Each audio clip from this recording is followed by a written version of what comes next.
benefits of doing metta meditation. So, this is in Anguttara Nikaya, Book of 11. So, this is what the Buddha say. He sleeps in comfort, especially those who have insomnia.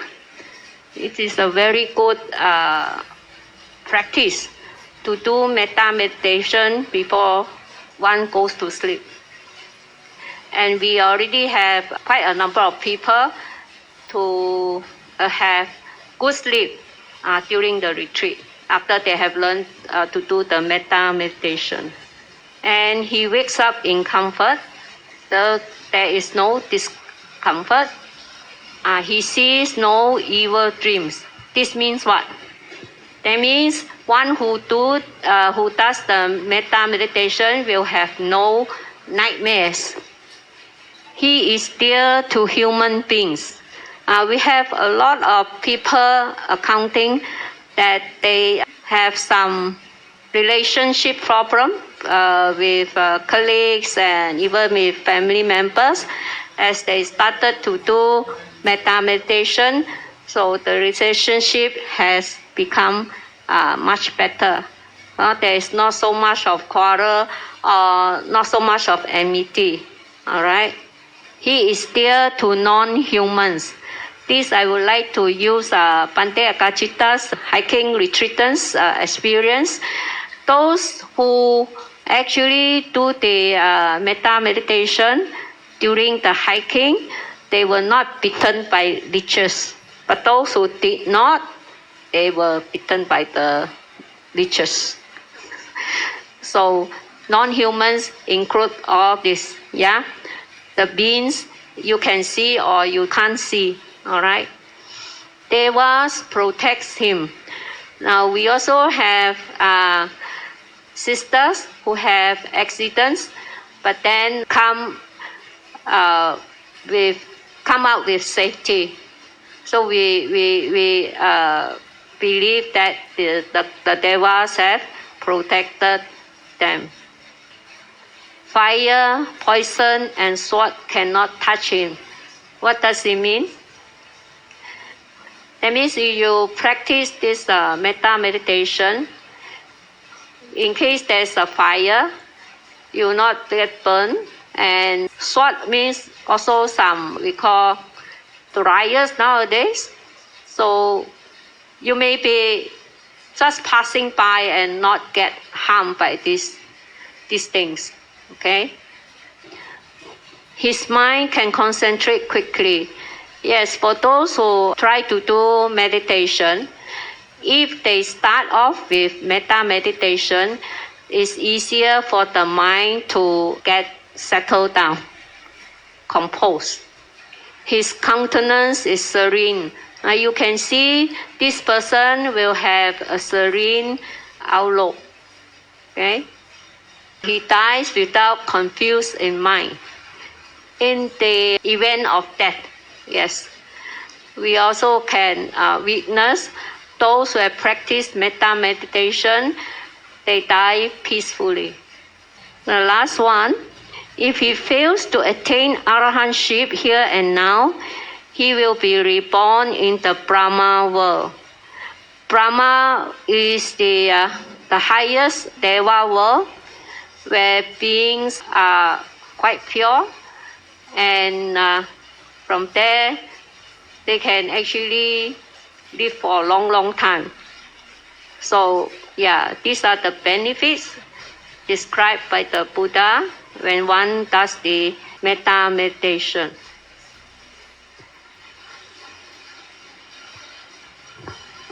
We will do the metta meditation now, but before we do that, I would like to introduce Bhante Akachita's chanting on the Metta Sutta. He actually composed a chant from the Sutta. So you can listen and try to chant together if you can. If not, just listen. Okay? After that, Maechee will guide you all to do the metta meditation. Sukhino wa kemino hontu. Sukhino wa kemino hontu. Sukhino wa kemino hontu. Sabba satta bhavantu sukhitatta. Well and secure may all beings be. Well and secure may all beings be. Well and secure may all beings be. May all beings be happy at heart. Sukhino wa kemino hontu. Sukhino wa kemino hontu. Sukhino wa kemino hontu. Sabba satta bhavantu sukhitatta. Well and secure may all beings be. Well and secure may all beings be. Well and secure may all beings be. May all beings be happy at heart. Sukhino wa kemino hontu. Sukhino wa kemino hontu. Sukhino wa kemino hontu. Sabba satta bhavantu sukhitatta. Well and secure may all beings be. Well and secure may all beings be. Well and secure may all beings be. May all beings be happy at heart. Sukhino wa kemino hontu. Sukhino wa kemino hontu. Sukhino wa kemino hontu. Sabba satta bhavantu sukhitatta. Well and secure may all beings be. Well and secure may all beings be. Well and secure may all beings be. May all beings be happy at heart. Before we start the discussion, just a bit of background for this sutta. Actually, it's from the commentaries that at one time they were, some say 500, some say 30 monks, went to a forest to do meditation. Actually, they were there to spend the vasa, that means the 3 months, to really deepen their practice. As they started to stay in one forest, at the beginning it was quite peaceful, but after a few days they start to hear eerie noises and frightening sights that frighten them all, that no one can continue to meditate. So they went back to the Buddha and reported on this matter. Then they said they want to leave the forest and go elsewhere.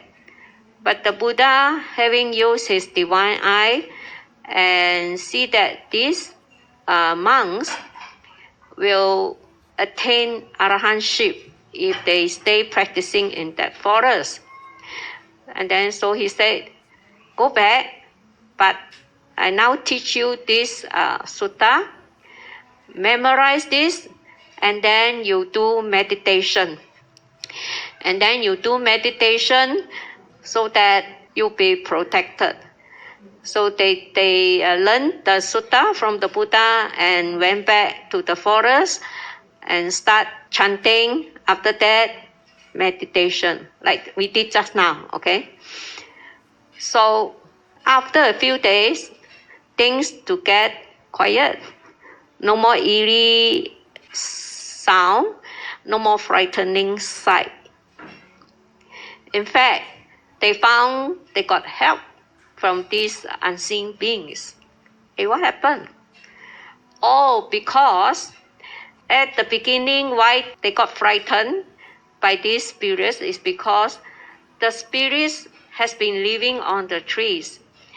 But if the monks are meditating below the trees, they cannot stay up there. They have to come down which make them very uncomfortable. That's why they wanted to chase the monks away. But when the monks started to do the metta meditation, to chanting, they receive all the goodwill, and they don't feel uncomfortable even when they come down. So they decided, to support the monks by preventing wild animals to harm the monks. Really peacefully, they were able to practice in that forest. So after 3 months, all the monks became arahants. So this is the story by the commentaries. All right.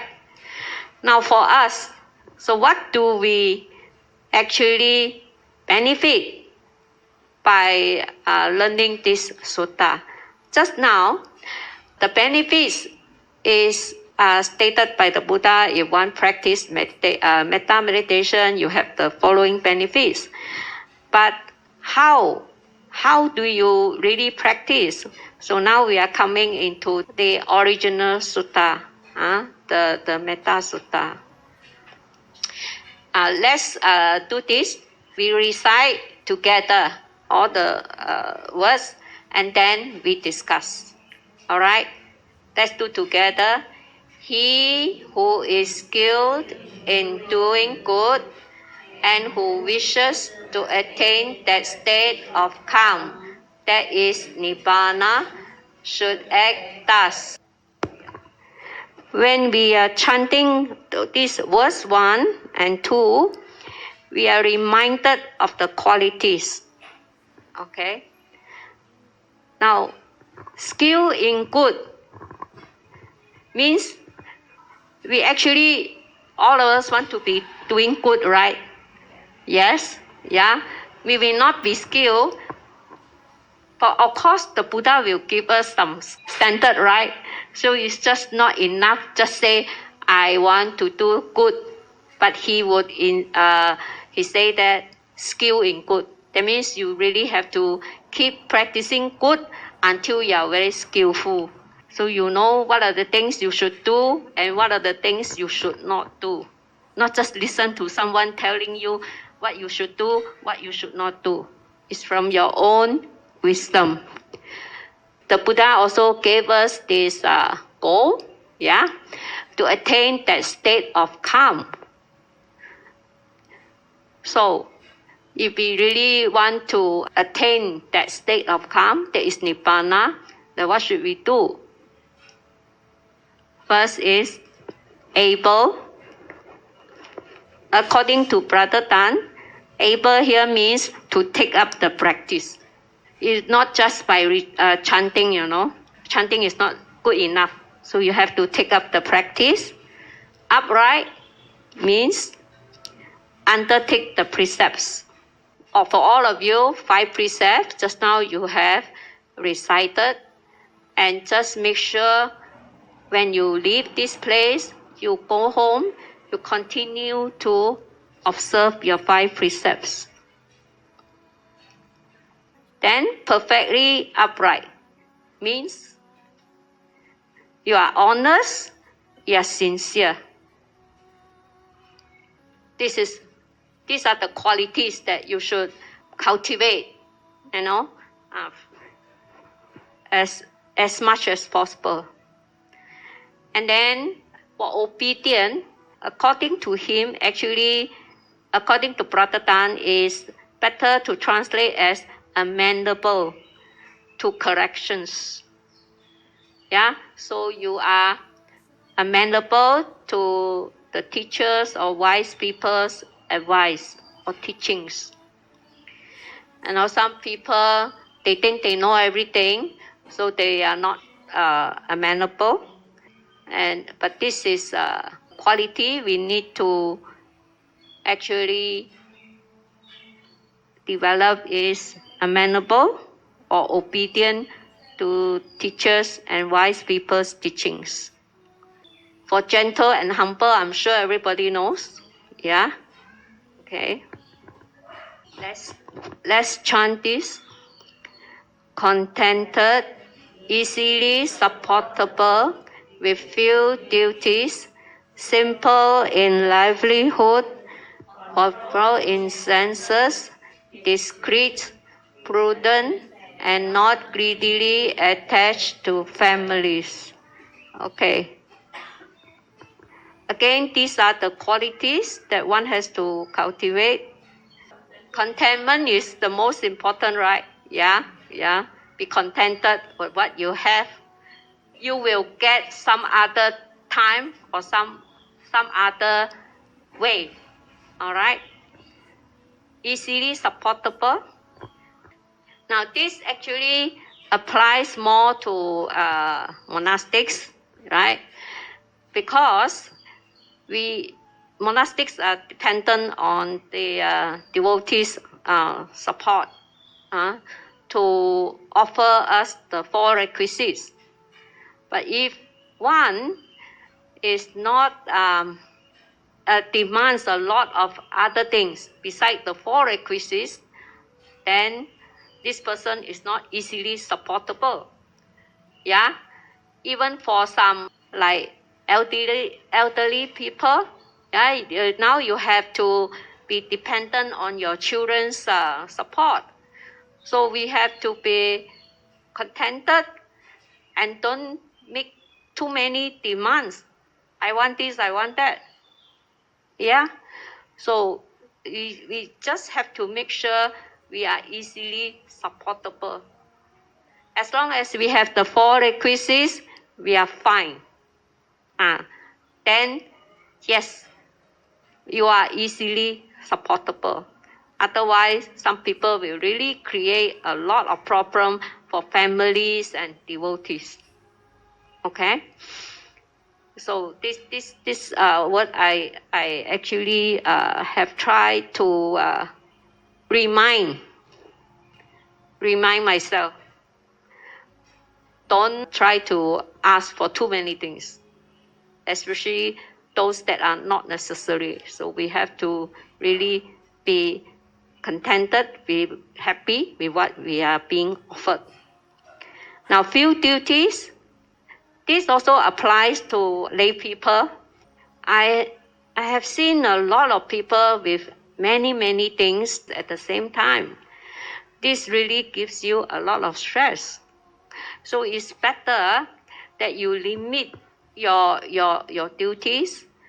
If those that are not so essential or important, maybe can just leave that to other people or just let go of those duties. Because if you have too many duties, your mind will be disturbed. You can't have a calm mind, right? For those of you who are so many duties, that one I'm sure you can understand that. Simple in livelihood, also just be happy with what you have. A roof over the head, that is good enough, right? So that gives you a lot of contentment. How about control in senses? What does it mean? Yes, Barbara?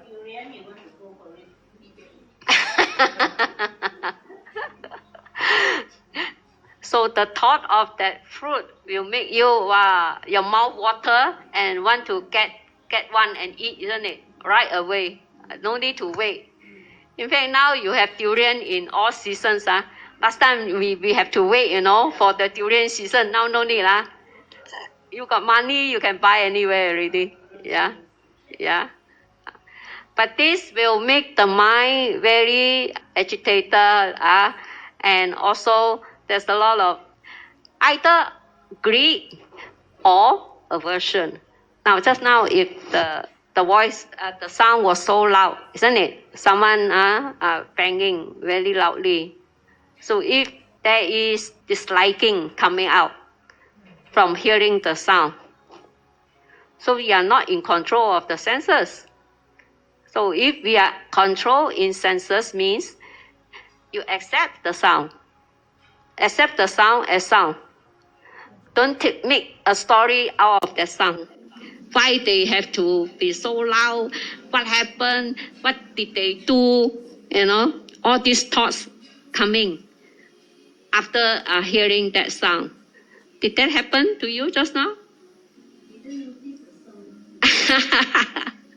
So that means you are immersed in the metta. According to Bhante Akachita, he actually teaches the self-restraint. Now when we do Hatha anchor, we are doing sense restraint. So we are moving our attention from among the senses, but we are not staying on to a particular sense object. For example, just now the sound, we let the sound be there, and then we just move our attention. Just now we do metta, so we put our attention back to metta. Or if you are not doing metta, you can move your attention to your other sense experience. So don't stay there and develop dislike or anger over that loud sound. Another way, of course, is to use right thought. Right thought. So right thought means you are not involved in sensual desire. That means you want your always feel nice, feel good about certain sense experiences. All right. So prudent means you have to be quite careful. And not this part, not greedily attached to family. This, I believe, it meant for monastics. All right. The Buddha keeps telling the monastics, you're not greedily attached to families.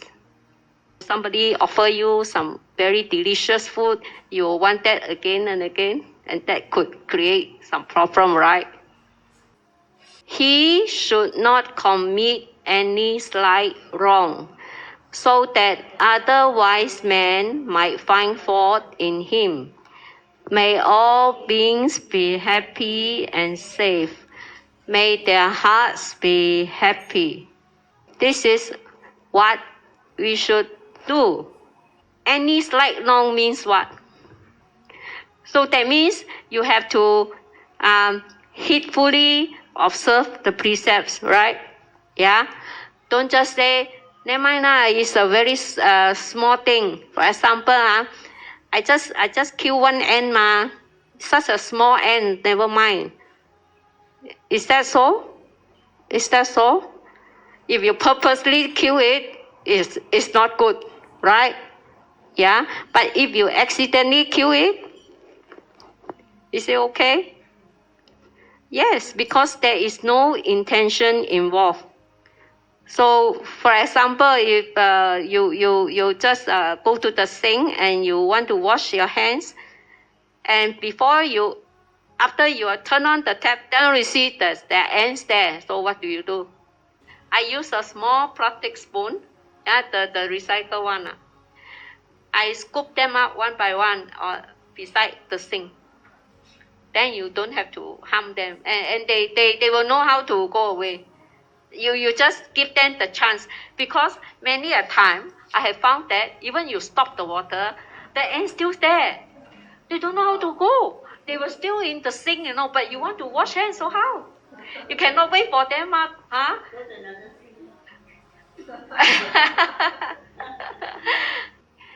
But after some time, I say, why not just let them be there, and because they don't harm me, and I don't have any version of them, in the house here.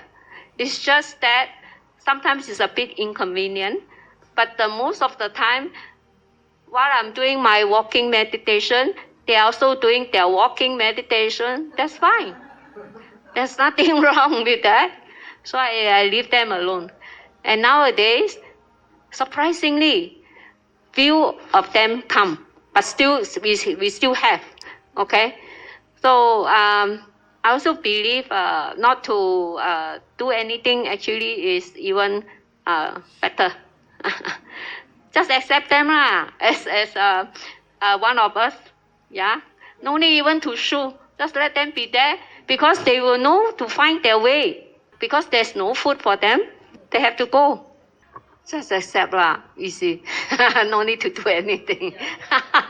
Doing walking meditation with them. Okay.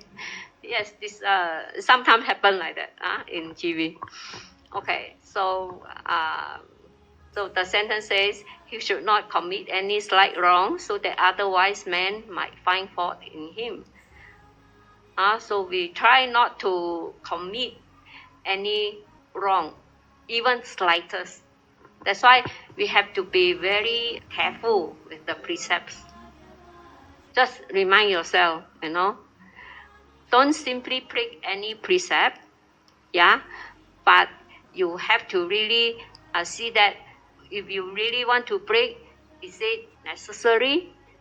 Because you still have to bear the fruit, Don't forget what you do, you bear the fruit, even though slight wrong. So it's better not to do any dark karma, not to perform any slight wrong. Some people will think slight wrong, little thing, like the mosquito, the ants, the cockroaches, they're small things, but still we try not to. Don't forget, even a white lie.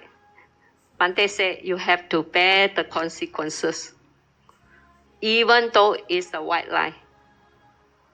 You understand? Yeah?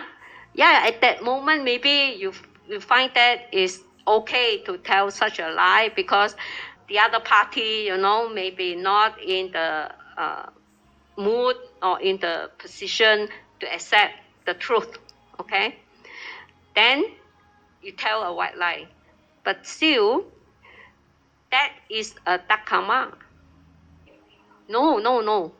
As long as you break any precept, even you say with the best intention, sorry, it's still breaking the precept. That breaking the precept is a dark karma. Okay. I'd like to share with you about the speech. So the Buddha actually taught the qualities of well-spoken speech. Bante has made it into an acronym. It's called BAT and TIP me. BAT and TIP me, the first one is beneficial. So if you want to tell the other person, you have to use this criteria. Is it beneficial to tell the truth? Like what Chelsea said, the stark truth, which is very alarming, So you have to see first, okay? The next one, is it the right time? Is it true? Is it true? What you are going to say, okay? And then the P is for polite. So you have to use a very gentle and polite way to tell the other person, not too blunt. Otherwise, it's really very hurting. Okay? Yeah. Thank you. The last one, me, is actually Metta. So when we tell people traumatic news, you have to try and go through this criteria. If you practice meditation, the Vipassana meditation, you would have some wisdom to talk. You won't say it straight away, just so direct, so that, people find hurting. So you, even though you don't know BAT and TIP me, even though you don't know, but using your own wisdom, yes, and be considerate, be sympathetic to the other person, so you know how to speak in the right way. And particularly, the tone that you use has to be really gentle and with a lot of metta. And then the last two lines are, may all beings be happy and safe, may their hearts be happy. Okay, in Pali, that's what you heard just now, yeah? Sukhino wa kami no hontu, Yeah? And then Sappasatta Bhavantu Sukhitata. Now, Bhante got these two lines from the sutta and composed into a chant. That's how we listen and heard the chant.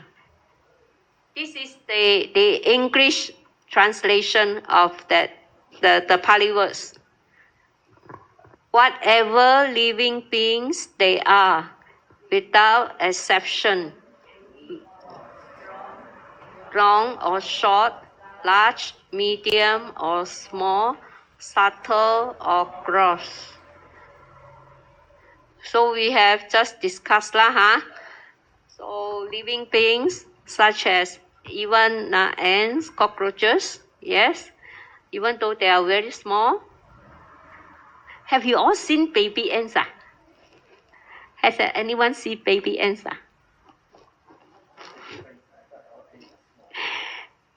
It's like a spark. You know, one day I saw on the floor, I thought it was dust, But when I look close, it moves. I believe it is a baby ant. Because also sometimes in the kitchen, you see things like this. It's like just a tiny, dust. But then it moves. You just, if it stay there and not move, you would think it's a dust, right? But then when you look closely, it moves. So I believe they are baby ants. So tiny, really very tiny. Huh? No. The baby ants. I say it's actually moving, on the floor on my kitchen table. So tiny. It's like a dust, like 灰尘 So you think at first you think it's dust I thought I want to switch it off but then when I look closely, no, it moves. So I leave it there. Be careful not to touch that part. Okay. So and also Bhante also says when we see beings trapped in toilets, toilet bowls, don't just scream and run off, but scoop up that being and release. That is called real feng shui. It's not that you go and buy the animal, buy the bird, and then you go and release. That is not the real thing. But if you see, like we say just now, sometimes ants in the sink, or sometimes really you see a cockroach swimming in the toilet bowl, when you want to use it. So what do you do? So we scoop it up, use a kind of sieve. So I have a sieve for these things. Just scoop it out and release outside. So that is called feng shui. So it's not just the big ones, we don't hurt them, but even the subtle ones, the small ones. Actually, the small ones very challenging. So you have to be very, we call it, that's why you have to be very mindful, when in your daily life. Yeah? You don't simply say, I no intention, but I step on the ant. But if you are mindful, you may even see the ant before you step on it. Okay? So, yes, we just have to bear in mind, whether they are weak or strong, long or short, large, medium or small, subtle or gross. And the next slide, okay?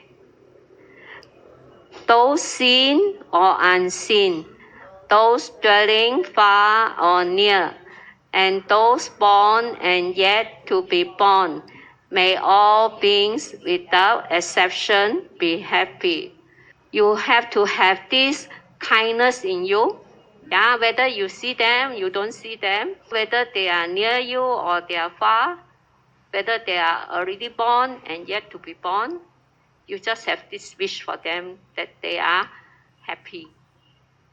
That's why when we do the metta meditation, we just say, may all beings be well, secure, and happy. Okay? Like this, it covers all aspects of living beings.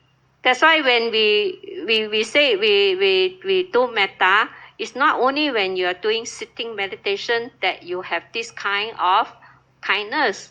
It has to be with you all the time. So that, if you happen to see them or happen to meet them, then you don't have that aversion for them to die, to be hurt, but you wish them to be well and happy. If you always have this kind of kindness cultivated, your heart will be really open up. Because of time is still for lunch, so we will come back to this slide after lunch, okay?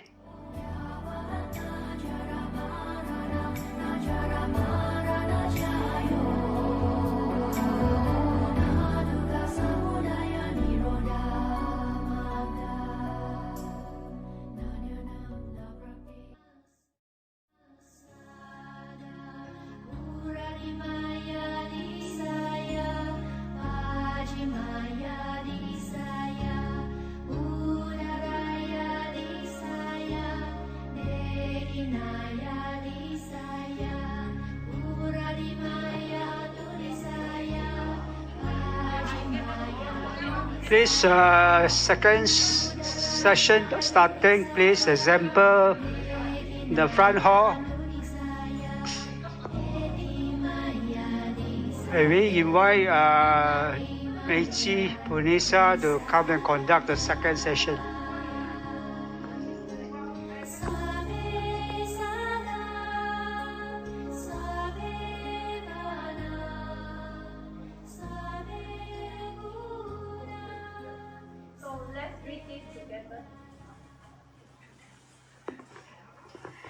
Let no one deceive another, nor despise anyone anywhere, either in anger or ill will. Let them not wish each other harm. It's quite straightforward, isn't it? Yeah. So we just remember that we don't despise anyone, especially you are in a high position, you are high born, and then you still can have goodwill for the people in the lower position or in a more unfortunate situation. Also, if someone is so much better than you, very beautiful, very healthy, a lot of money, but then you have no anger or ill will towards them. So that is what the Buddha wants us to do. That's why when we do the meditation, yes, we wish all beings well, secure, and happy, whatever they are. Yeah, whether they are beings seen or unseen, or whether these people they are high born, yeah, or low born. So we have this same wish for everybody. Okay. For ill will, what do you understand by ill will? I don't like you. I want you to die. Correct. That is the ill will. You wish that person to have accident or die. That is the ill will. But if I just don't like you, that is not ill will. It's just dislike only.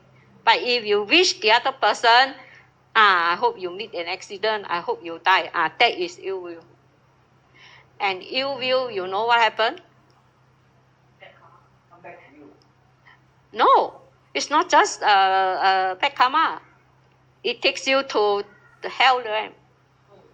Careful, This is what I learned from Bante Akita. If you have ill will, you be careful. You be that direction. So you have to be mindful of what you are thinking. That's why we have to learn this mindfulness. That's why we have to take care of the mind. Okay? And next, this is what the Buddha wants us to do. How to cultivate this metta. Okay? Let's read together. Just as a mother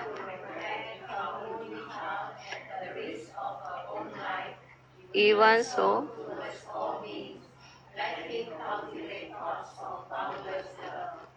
anyone like to share what you think of this? What is your understanding of this verse? To everything and everyone, even if it's non-human, as long as you protect them just like you protect your own child. Correct.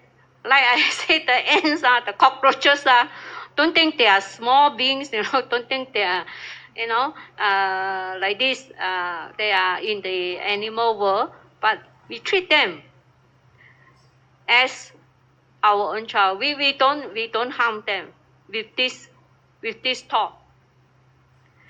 Boundless thoughts of boundless love. That means you are not going to harm any being, even though they are tiny. It's not just the only child, you understand? It's like a mother having an only child, but she would protect the child at the risk of her own life. Well, this is actually very difficult to do, but we try our best. At least when we see all these small beings or unfortunate beings, we would not, like the previous verse, that we not despise them, yeah, but we cultivate thoughts of love. Even though you think, oh, right at the moment I may not have that, but this has to be cultivated. So as long as you try to cultivate this, yeah, loving kindness, starting from now, if you have not done anything before, so you're starting from now, the first day of the new year, this is a goal that the Buddha is setting for us. And also, normally, motherly love is very narrow and have strong attachment. So the Buddha is teaching us to have a mother's love, but with thoughts of boundless love. So you it's not only because you only love your child, but you also love other beings. This is what the Buddha wants us to do. Whether you are a mother or not. Okay? Even for the brothers. Hey, I'm not a mother, man. But it's just this cultivation of the good will in your mind, that you treat these beings as like your child. You are not hurting them, you are not harming them. Normally 如果没学佛的更执着不是我的孩子我才不爱他呢，是我的孩子我才爱，这个不是大爱。现在佛陀要我们的是超越这个母爱，就是把这个爱孩子的心，对，不要只是对于自己孩子我才爱如果你去注意去听去看那些周围的女人你看她对别人的孩子她才不管呢，不要讲众生了。所以母亲的爱在一般上没有学佛，没有学这个叫做慈爱呢，会很自私，很自私，很执着。不是没有界限非常的自私，非常的执着。所以为什么attachment a lot of attachment, so they you think they are easy to let go of the children 是很难找，但不是没有。你现在自己开始，你就可以做得到的。只要你很开始听佛陀的话 ，OK， 照做，就是刚才我们做的那个慈爱观，就是培养这种爱心，就是培养这种没有自私的心。如果不做对不起了，就是一般人的那种很自私、很执着的心。师父没有学佛之前也是这样的，非常自私的只有自己的孩子才爱，别人的孩子不关我的事。所以你看佛陀呢，就是一直在教导我们怎么样才是真爱，这种才是真爱，真正的爱一般的母爱呢，不是真正的爱，都带有要求的。佛陀又继续讲了OK，let's say that toss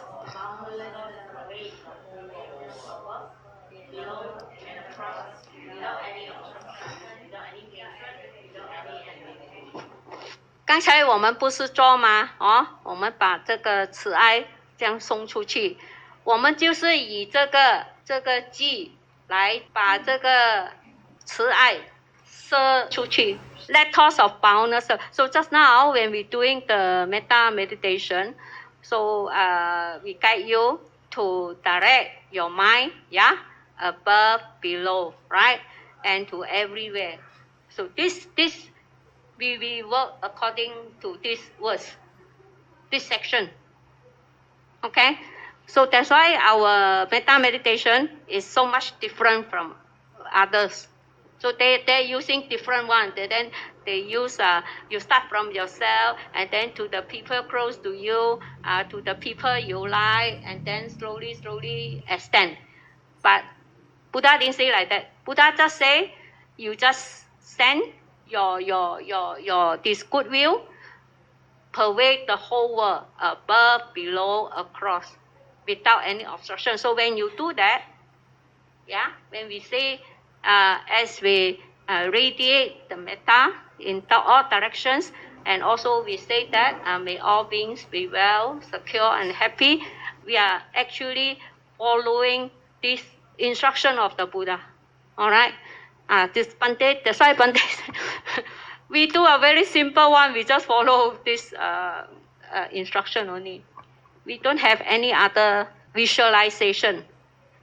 明白吗？Understand So this is how we should cultivate our thoughts of loving kindness. Okay.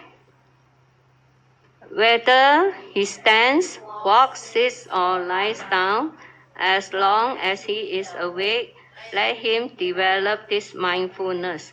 This, they say, is the divine offering. So just now we try to metta in the standing position. Also based on this. So when we walk, we also can do metta. Of course, we do sitting. But what about lie down? Anyone has tried doing metta lying down? How do you do it, sister? Even just the chanting also quite effective. Remember my 12 hours in the emergency ward? Cannot move, cannot even get up. So what can I do? So do metta and keep the chanting. Keep chanting. Doing just now what you heard. Sukhino wa kemino hontu. 12 hours. That is a very good experience. The Buddha say, let him develop this mindfulness. What kind of mindfulness?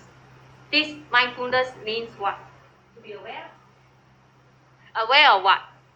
Of what you're doing. Body awareness. It's not the satipatthana. This one actually is meant the metta. Like I say, in your daily life, you see, little insects, or people unfortunate, and you have this sense of goodwill for them. So this is this mindfulness. The mindfulness of metta, not the satipatthana type. At first I so thought, it is the Satipatthana type. Then I reread and reread again. And I'm not sure if I heard this from Patatan, but I got this mindfulness. In this verse, it means metta. Not the Satipatthana, the normal Satipatthana we are doing in daily life. All right? Yeah.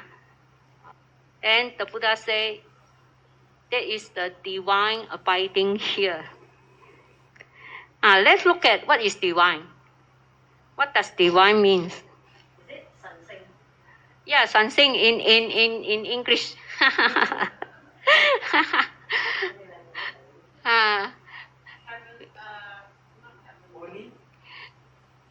No. It is a state. This is not from me, but from Brother Tan. He said, divine here means the highest and the excellent.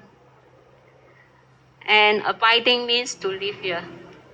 That means when you have this metta all the time, that means you are living in an excellent place here and now. You are not wait to another life. It's not another world. It's actually where you are living, right now.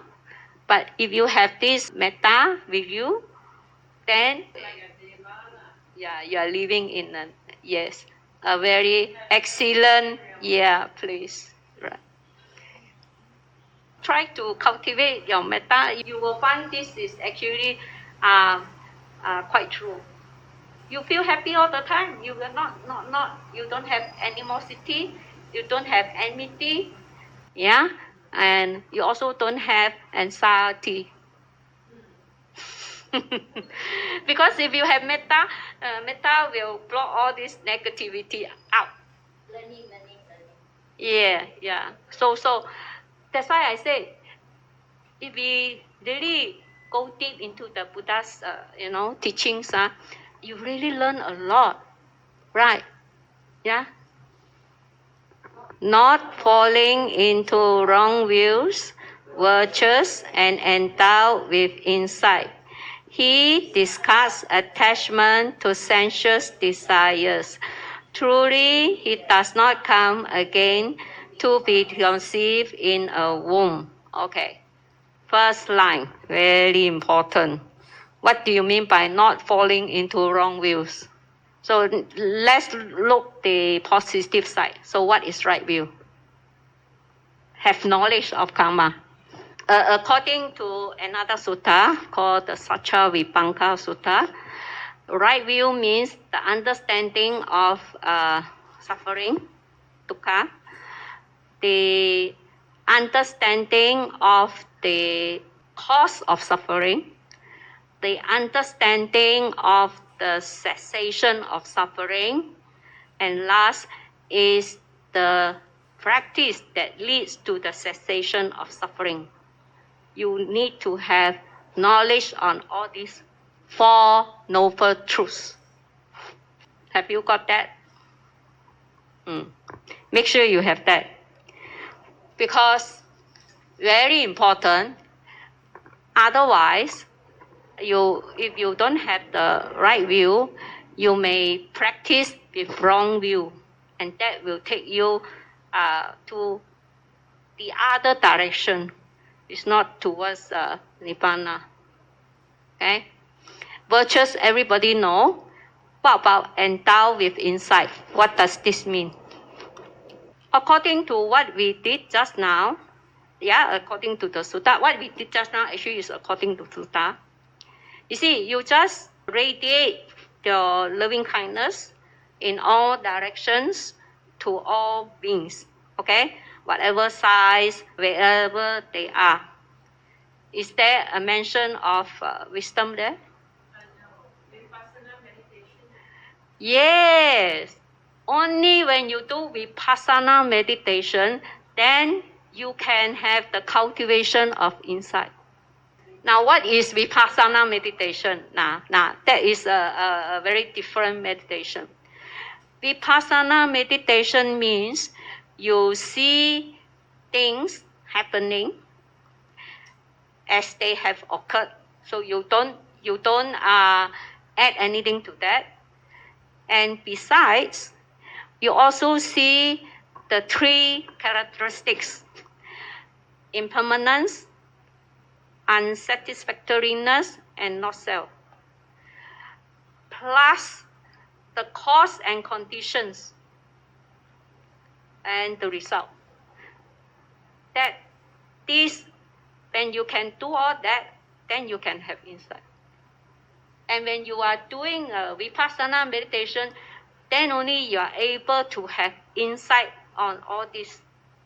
So even people can claim, yes, you do metta, and then you felt a lot of good, and then you felt some bad karma dissolve. But that is there is a limit there. So we need to do vipassana meditation in order to penetrate the truth. What truth? The truth of phenomena, of what you are experiencing in your mind and outside. That insight is real wisdom. You are able to investigate into the phenomena and see the three characteristics, cause and conditions, plus the effect. In our last mass retreat, Bante has guided us to do that. So people has been successful seeing the three characteristics plus cause and conditions. And those are insight. Because you not using your intellectual to understand things, This one, no. This is through a special way of looking into things. Yeah, you investigate them without your perception, without your evaluation, without all this intellectualization.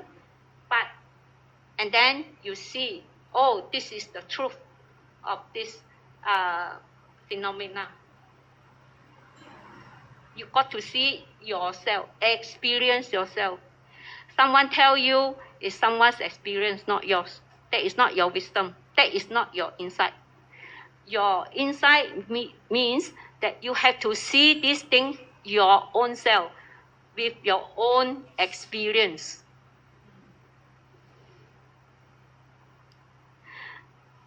思云，明白吗？所以刚才你讲的那种做慈爱，其实是有限的。根据佛陀讲，你必须还要做这个叫做 insight， 你要有要去也是培养这种能力来看 insight。师父的翻译是洞见，你洞见三法印，你洞见12因缘。你没有这些洞见，你那个苦没有办法缓解。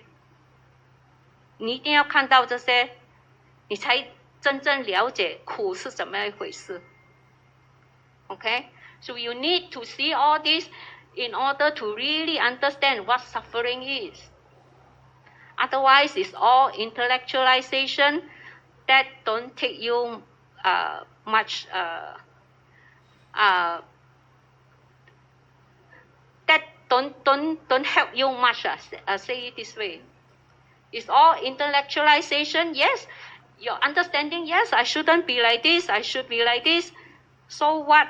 No. But if you are involved in certain conditions, you don't know how to let go because you have no insight. You have no insight on phenomena. Okay? So understand? That is what the Buddha wants us to do.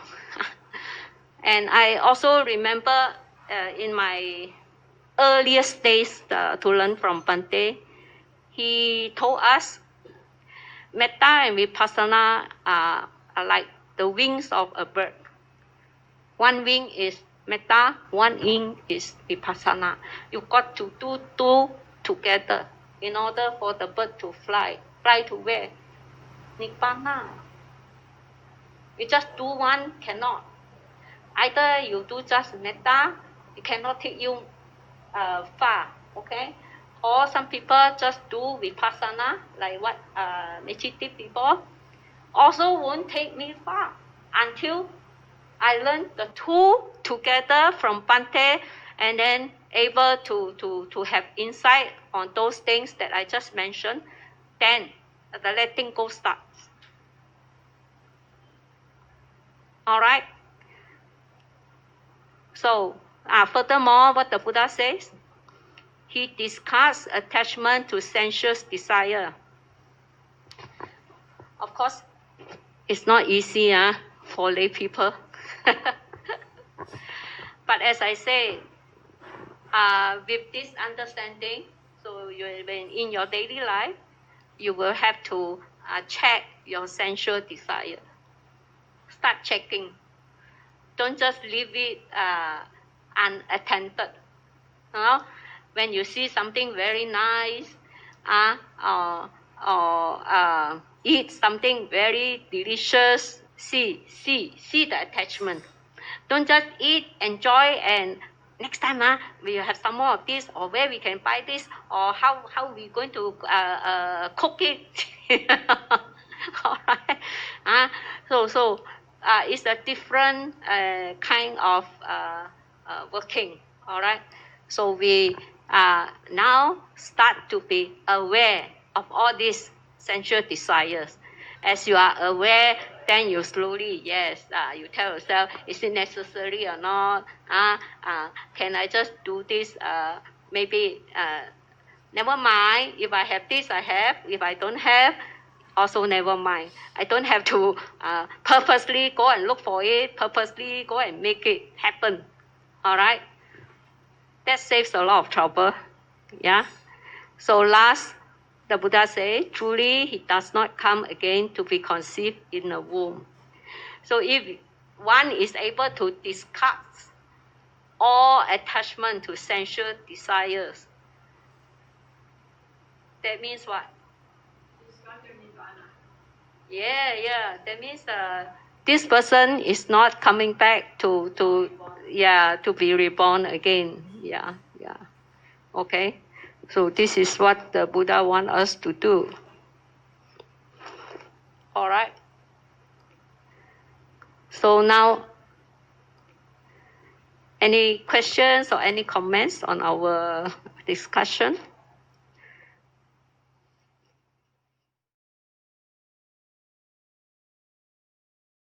Let us share our merits now.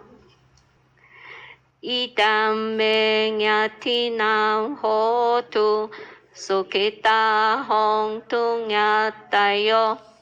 Idam no nyatinam hotu sukhita hontu nyatayo. Idam wo nyatinam hotu sukhita hontu nyatayo. May these merits be for my relatives. May the relatives be happy. May these merits be for our relatives. May the relatives be happy. May these merits be for you, our relatives. May the relatives be happy. Ettavata cha amhehi. Sampadam punya sampadam sabbe sattanumotantu sabba sampati siddhya. In the accomplishment of merits thus acquired by us, may all beings rejoice for the achievement of all successes. We honor the Buddha and others. Imaya Dhammanuttamma Patipattiya Buddhaṃ pujemi. Imaya Dhammanuttamma Patipattiya Dhammam pujemi. Imaya Dhammanuttamma Patipattiya Sangham pujemi. imaya tamano tamapatipatiya mata pitaro pujemi imaya tamano tamapatipatiya acharya pujemi. By this Dhamma practice, according to the Dhamma, I honor the Buddha. By this Dhamma practice, according to the Dhamma, I honor the Dhamma. By this Dhamma practice, according to the Dhamma, I honor the Sangha. By this Dhamma practice, according to the Dhamma, I honor my parents. By this Dhamma practice, according to the Dhamma, I honor my teachers. Aspirations. Atta imaya tatipataya jati charapyati maranangha parimuchi sami idame punyang asawakaya wahang hotu idame punyang nibbanassa pacayo hotu satu satu satu. Certainly by this practice, from birth, old age, sickness, and death, will I be liberated.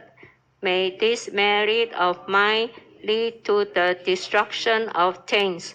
May this merit of mine be a condition for the attainment of Nibbana. Excellent, excellent, excellent.